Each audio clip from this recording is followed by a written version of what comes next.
Nahimatay lang. Ano na lang bibili mo dyan, oh? Akin na yan, akin na. Ito na lang sa'yo. Ano bibilin mo? Wala. Give na lang kita 10. Bibili ka doon kaya Tite? Ha? Chucky? Oh, ay, kulang yan. Oh. Oh, bili na doon. Sino bibili? Hindi yan. Sabi mo, excuse me, padaan ko. Or dito ka dumaan sa bahay. Dito.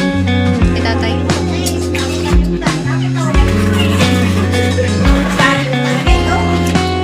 Pinapatay niya naman kasi.